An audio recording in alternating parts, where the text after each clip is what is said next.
All right, everybody. Well, we're back, and as in the last video, we've ended book 1, Debts and Lessons, and we're moving on to book 2, On the River Gran, Among the Quadi. Hopefully that's pronounced correctly. So this is interesting, though. So now the past book, Debts and Lessons, was all about the people in Marcus Aurelius' life who he was indebted to and the lessons he learned from those people. Whereas this book now we're getting into this is just his journal. These are Marcus Aurelius' personal thoughts and beliefs. And while although in Debts and Lessons, they were his beliefs and learnings about what he took away from other people, he couldn't necessarily control that as he was just observing other people. But now we're getting into his beliefs and his mantras on life. So here we go, number 1. And they don't have titles like the last one, like the gods or Severus or Maximus, you name it. These are just numbered, and they're just excerpts from a journal. And he never intended for these to be written into a book. These were just his thoughts and reflections on life, society, on himself. And so here we go. Number 1. When you wake up in the morning, tell yourself, the people I deal with today will be meddling, ungrateful, arrogant, dishonest, jealous, and surly. Sorry. They are like this because they can't tell good from evil. But I've seen the beauty of good and the ugliness of evil, and I've recognized that the wrongdoer has a nature related to my own, not of the same blood or birth, but the same mind, and possessing a share of the divine. And so none of them can hurt me. No one can implicate me in ugliness, nor can I feel angry at my relative or hate him. We were born to work together like feet, hands, and eyes, like the 2 rows of teeth, upper and lower. To obstruct each other is unnatural. To feel anger at someone, to turn your back on him, these are obstructions. So let's see where the thoughts go with this. What's our Marcus Aurelius trying to say here? And yeah, I suppose the nature of how I'll look at these from this point on, it's the same, but it's not so much what a Marcus Aurelius is thinking about these other people. It's now moving into, it's going to move into now what I think Marcus Aurelius is trying to say. So when you wake up in the morning, tell yourself, the people I do. So right off the bat, it kind of sounds like, almost like assume the worst or have low expectations of people, and then maybe you can't be disappointed. But then he goes on to say, they're like this because they can't tell good from evil. But he's seen the beauty of good and the ugliness of evil, and recognized that the wrongdoer has a nature related to my own. Not of the same mind, but possessing a share of the divine. So what he's getting at here is, even if somebody is ungrateful, meddling, dishonest, jealous, in those moments, they are being animated by a spirit of, I don't think he means necessarily evil in this sense, but just good and bad, or right and wrong, more so. And so what he's saying here is he can see that inside of himself as well, is that he can see opportunities throughout his life and day to day where he has the chance to be ungrateful or arrogant or dishonest and jealous, and it's not so much that person, it's not that they are a jealous person or an arrogant person, so to say, just that they're acting in that sense. I believe that that's what he's getting at here. And that if it weren't for his own grasp and understanding of himself, he would most likely fall prey to these negative ways to be a person, or negative ways to treat others, and go about life just the same as anybody else. Because he mentioned here like a share of the divine, so like just the animating spirit that animates you, moment to moment throughout the day. We all have the capacity to be ungrateful and grateful, and arrogant, arrogant or like humble. And so none of them can hurt me. And so what he's saying here is that despite somebody's actions, even if they treat you poorly, he can recognize that he himself has a choice to not allow that into his life and that negative energy into his life. And he doesn't mean it so much like physically hurt, but more so emotionally hurt him, or disrupt his day, like getting cut off in traffic and then being salty about it. He makes the choice to think that person, they acted in that way, but I'm not going to let it ruin my day, essentially, is what he's getting at.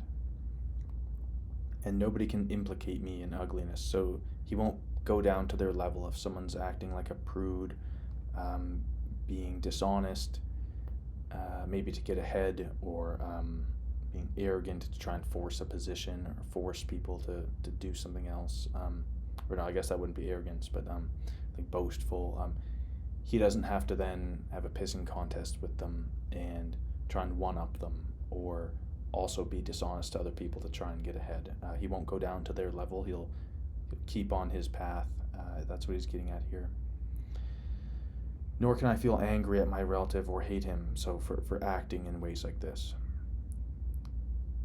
So we were born to work together like feet, hands, eyes, the two rows of teeth, and to obstruct each other is unnatural. To feel angry at somebody, to turn your back on him, these are obstructions. So that word obstructions is kind of the linchpin in this whole thing that he's saying. Is letting anger and negative emotion, unhealthy negative emotion, consume you, even if just for a moment, obstructs you from reaching your goals. It can delay things. It can put other people off from working with you. It can be more costly in terms of time. But I think above all else, what he's talking about is just his energy and his mental energy and capacity on a day-to-day basis. By not falling victim and not being pulled into these negative emotions, I'm sure he feels frustrated at times, or a little bit salty, and would probably prefer people who act in these more negative ways don't act in that sense. But he's not going to dwell on it and let those things obstruct him from his goals for the day or getting the things done that he wants to do. That's what he's getting at here. And then for my own thoughts, so we'll close up the book now. My own thoughts on that. Yeah, it's a lot easier said than done. That's for sure. It's a lot easier said than done, but it's a noble pursuit and a worthwhile pursuit. Not to be acting so negatively just because someone else is, or treating you poorly. It doesn't really do you much good, because you have to imagine, when someone treats you poorly or like he's just an arrogant person, is dishonest, and you find about the dishonesty, how you then view that person. If you were to then act in that way just because somebody else did, and there's two ways kind of to it. Like if you were to act in that way and go about life like that, then you're gonna dissuade people who don't want to work with people or collaborate with people who have those tendencies. They're not gonna want to be around you, and there's somewhat of a vicious cycle there that I could see happening, where you're gonna then begin to push away people who would be more so like how Marcus Aurelius acts, with honesty, with integrity, holding virtue and ambition as high standard, like just living by high standards. And so there's that whole strain of it, or that whole branch of you're going to be pushing away people if you act in a similar way. But then on the same flip side, or not the same flip side, but the other side of it is, let's say, you don't act that way, and you do come back around to being a virtuous person. Eventually, like, later on in the day, a half hour later, an hour later, 2 hours later, you name it. But that time where you're disturbed by the actions of another person who was acting poorly, in that interim where you are also disturbed, and in his own words there, obstructed, what if in that moment you might not do it all the time, but like you're off your game, you're not you, you're not the you that the people in your social circle and the people that you interact with know is a virtuous person, even if you're not necessarily acting poorly, but you're not you. And so you never know what can happen during then.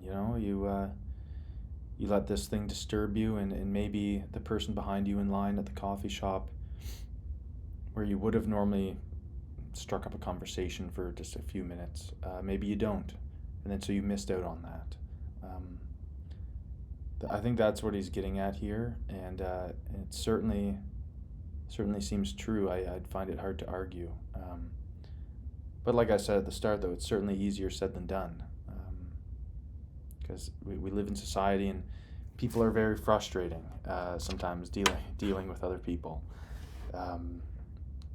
But of course, we do live in society, and so doing your best to not allow these obstructions to get in the way of your goals is admirable, and I think a noble pursuit. And probably nobody's going to be perfect at it. I certainly am not. I get pretty salty sometimes at people, frustrated.